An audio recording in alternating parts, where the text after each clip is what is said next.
Welcome back clinic on line میں ناظرین دوبارہ خوش آمدید کہتا ہوں. آج ہم بات کرنے کی کوشش کر رہے ہیں یورینری انکانٹیننس یعنی غیر اختیاری طور پہ غیر ارادی طور پہ پیشاب کا خارج ہو جانا, اور خصوصاً آج خواتین کے حوالے سے زیادہ بات کرنے کی کوشش کی جا رہی ہے کیونکہ ہمارے ساتھ ملک کی پہلی خاتون یورولوجسٹ بھی موجود ہیں ڈاکٹر نصرت فاروقی صاحبہ.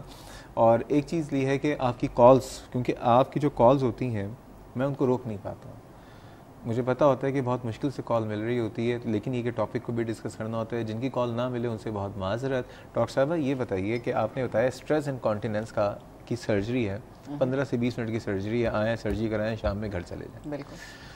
اچھا, اس کے ظاہر بات ہے ہر چیز کی کاسٹ ہوتی ہے, لیکن اس وقت ہماری کتنے ایسی بھی خواتین ہوں گی جو کہ شاید آغا خان کا نام سن کے ایک تو خوفزدہ ہو جاتی ہوں گی. شاید افورڈیبلٹی کا بہت ایشو ہے آج کل. آپ کو پتہ ہے فائنینشیل حالات لوگوں کے زیادہ اچھے نہیں ہیں. ایسے تمام لوگ جو افورڈ کر سکتے ہیں وہ تو چلیں اویل کریں, لیکن جو افورڈ نہیں کر سکتے وہ کیا صرف حسرت اور امید کی تصویر بنے رہے؟ نہیں, بالکل نہیں, بالکل نہیں, بالکل بھی نہیں.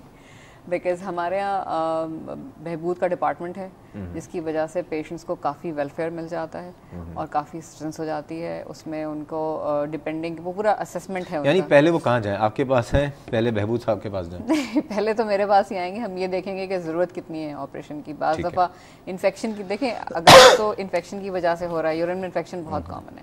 سو اگر انفیکشن کی وجہ سے آپ اس کو ٹریٹ کرتے ہیں تو اسٹریس انکانٹیننس بھی کسی حد تک ٹھیک ہو جاتا ہے. کچھ دوائیں ہیں جو ہم انیشلی دیتے ہیں فریکوینسی اور ارجنسی کو کنٹرول کرنے کے لیے, اور ایکسرسائز سکھاتے ہیں, اس سے بھی بعض دفعہ ٹھیک ہو جاتا ہے. یہ سارا اسیسمنٹ کمپلیٹ کرنے کے بعد ہی ہم کسی مریض کو آپریشن آفر کرتے ہیں. ٹھیک ہے, جس کو آپریشن آفر کر دیں اس کے لیے پھر ایک ایسٹیمیٹ بنتا ہے کہ جی اس آپریشن میں اتنا لگے گا, جتنا بھی کاسٹ ہوگا.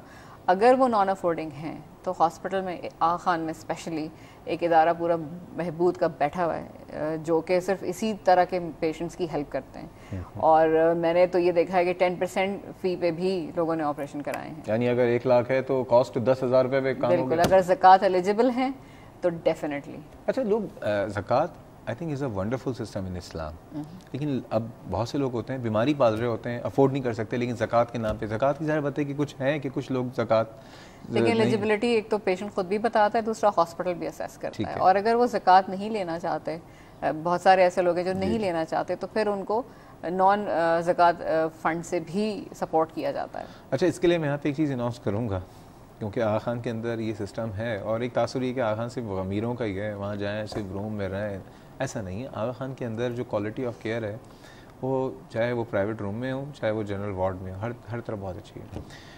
تمام لوگوں سے گزارش کرنا چاہوں گا کہ جو لوگ صاحب استطاعت ہیں اور کوئی دنیا میں کوئی نئے کام کرنا چاہ رہے ہیں, تو جہاں میں LRBT, جہاں میں انٹس ہاسپٹل, جہاں میں غفار بلو صاحب, جہاں میں ایدی صاحب کے لیے اپیل کرتا ہوں, پیشنٹ بہبود سوسائٹی کے لیے بھی اپیل کروں گا کہ آپ ان کو اپنی طرف سے کچھ ڈونیٹ کر کے اس نیکی اور اس کار خیر کا حصہ بن سکتے ہیں. ڈاکٹر صاحبہ, اسٹریس انکانٹیننس کے بعد آپ نے بتایا تھا ارجنسی یا ارج انکانٹیننس.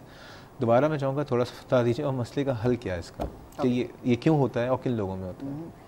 اس میں دیکھیے کیوں ہوتا ہے تو اس کی بھی بہت ساری وجوہات ہیں. ٹھیک ہے, فار ایگزامپل انفیکشن ہے, اسٹون ہے, اور ٹیومر ہو سکتا ہے. ٹھیک ہے نا, تو یہ بہت ساری ریزنز ہو سکتے ہیں. اسی لیے پہلی دفعہ جب مریض آتا ہے تو کچھ بیسک ٹیسٹ ہم کراتے ہیں تاکہ ہمیں یہ پتہ چلے کہ کوئی ایسی وجہ ہے جو کہ علاج کر دیں تو ٹھیک ہو جائے گی, اور اگر نہ ہو تو پھر ایک ٹرمینالوجی کہلاتی ہے اوور ایکٹیو بلیڈر, مثانے کا حساس ہو جانا.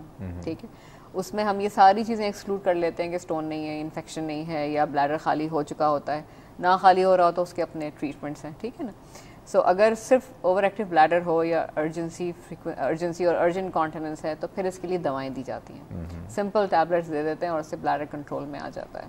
اچھا جی بالکل, اینٹی کولینرجکس کہلاتی ہیں. کتنے دن میں یہ دوائیں اثر انداز ہو جاتی ہیں؟ چند گھنٹوں کی بات ہوتی ہے. نہ کریں ڈاکٹر صاحب, چند گھنٹوں میں؟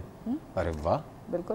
لیکن مسئلہ ہے کہ لوگ گھروں میں مسئلہ پالتے کیوں, ڈسکس کیوں نہیں کرتے آپ کے خیال میں ہمارے یہاں؟ کیا مسئلہ ہے خواتین کا؟ مطلب عموماً تو میں نے جب پہلے پروگرام کیا تھا 3 دن پہلے, 2 خواتین نے مجھے بتایا کہ ان کی ڈیورس ہو گئی ہے صرف اس وجہ سے, ان کے جو انکانٹیننس کے پرابلم تھے. ہمارے ڈسکس کیا وجوہات نہیں کیا جاتا؟ عورتیں اپنے اوپر توجہ نہیں دیتی.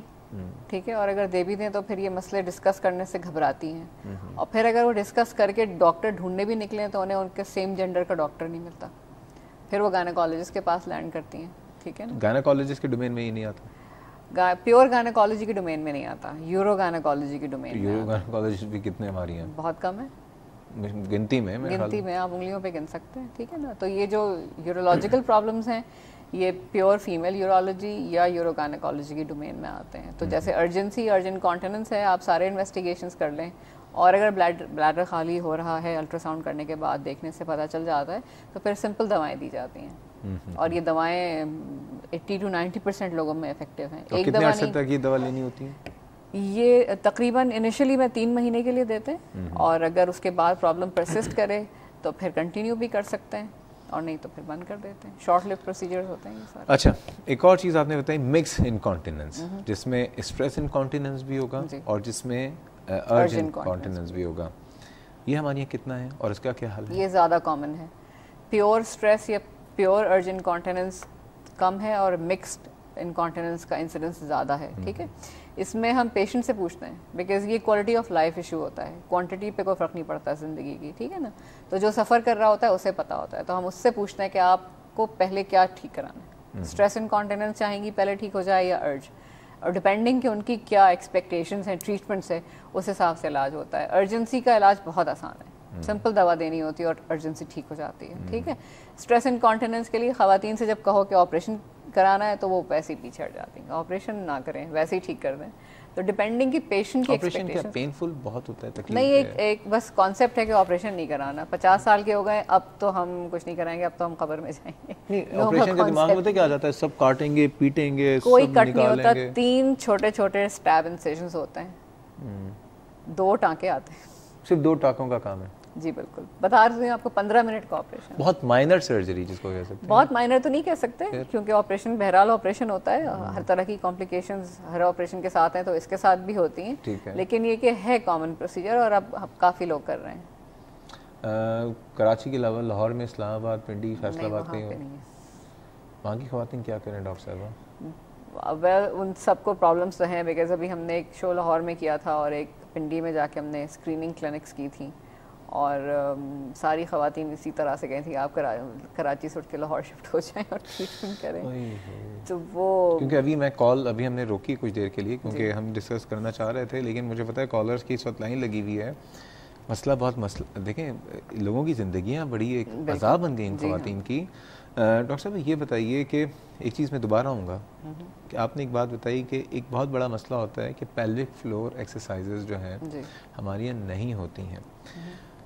تمام گائناکالوجسٹ کو یا تمام پاکستان کے, کیونکہ یہ تو آپ ان گائناکالوجسٹ کو بتا رہی ہیں جو اچھے پرائیویٹ ہاسپٹل میں جو کرا رہے ہیں, یا اچھے ہاسپٹلس بہت دیکھیں بہت کم لوگ ہیں جو اچھے ہاسپٹل کی طرف جاتے ہیں, زیادہ تر تو ایوریج یا گورنمنٹ ہاسپٹلس میں جا رہے ہیں جہاں پہ ایسا کچھ نہیں ہوتا. کیا طریقہ کار ہے کہ اس سے پیلوک فلور ایکسرسائزز کیا ہوتا ہے, کیا ویسے کچھ آئیڈیا ہے آپ کو, کیا کرتے ہیں اس میں؟ بیسکلی پیلوک فلور مسلز کو اسکویز کراتے ہیں اور اس کو ہولڈ کر کے رکھنا ہوتا ہے تھوڑی دیر کے لیے, اور ریلیکس کرنا ہوتا ہے. یہ ڈفرینٹ 3-4 سیٹ آف ایکسرسائزز ہیں. فار ایگزامپل, یورین کرتے ہوئے تھوڑا سا یورین روک لیں فار 5 سیکنڈس اور پھر کر لیں. ایک تو یہ ہے, ٹھیک ہے. ٹانگوں کو موڑیں, درمیان میں تکیہ رکھیں اور اس کو دبائیں اور 10 تک گنیں اور ریلیکس کر لیں. ٹھیک ہے, دوسرا سیٹ یہ ہے. تیسرا سیٹ یہ ہے کہ جیسے فار ایگزامپل نماز پڑھتے ہوئے ہوا خارج ہونے لگے تو آپ روک لگتے ہیں تاکہ رکعت پوری ہو جائے. اسی طرح سے امیجن کرنا ہے کہ وہ سچویشن ہے اور آپ نے ٹائٹ کرنا ہے اس ایریا کو, اس مسلس کو, اور پھر 10 تک گنتی گنی اور پھر ریلیکس کر دینا ہے. یہ سمپل سی ایکسرسائز ہیں جو دن میں صبح دوپہر شام کر سکتے ہیں, اور ہر دفعہ 10 دفعہ کر لیں تو I think pelvic floor muscles کی اچھی, دس از کیگل ایکسرسائزز, تو کر سکتے ہیں اس کو. اچھا, اب یہ کہ وہ خواتین جو کہ سرجری نہیں کروا پا رہی ہیں کسی, ان کے لیے کوئی آلٹرنیٹ ہے اسٹریس انکانٹیننس میں اگر ہم بات کریں؟ بہت ساری دفعہ خواتین کو فل بلیڈر پر یہ پرابلم زیادہ ہوتا ہے. ٹھیک ہے, تو فریکوینٹلی یورینیٹ کریں, روک کے نہ رکھیں کہ اچھا یہ بھی کر لیں وہ بھی کر لیں. تو اگر 2 سے 3 گھنٹے میں یورین کر لیں گے تو بلیڈر زیادہ تر خالی رہے گا, تو پھر اس کا انسیڈنس تھوڑا سا کم ہو سکتا ہے. لیکن شارٹ آف پروسیجرز اس کا کوئی ایسی دوا نہیں ہے جو میں آپ کو بتا دوں اور ہم دے دیں. ان دواؤں کے سائڈ افیکٹس بہت ہیں دنیا بھر میں, نہ یہاں نہ ویسٹرن ورلڈ میں وہ دوائیں ریکمینڈ نہیں. کیا سائڈ افیکٹس کیا ہوتے ہیں؟ سلیپ ڈسٹربنسز ہو سکتی ہیں, ایجیٹیشن ہو سکتا ہے, ایبڈومینل پین ہو سکتا ہے, کانسٹیپیشن ہو سکتا ہے. سو اس وجہ سے ایجیٹیشن تو ایسی خواتین میں بہت زیادہ ہے. ایگزیکٹلی, تو آپ سے کیوں بڑھا, گھریلو مسائل ہیں اتنے سارے گھمبیر, اس میں ایک اور یہ بھی بڑھا دیں. اچھا یہ بتائیں ڈاکٹر صاحبہ کہ یورین انفیکشن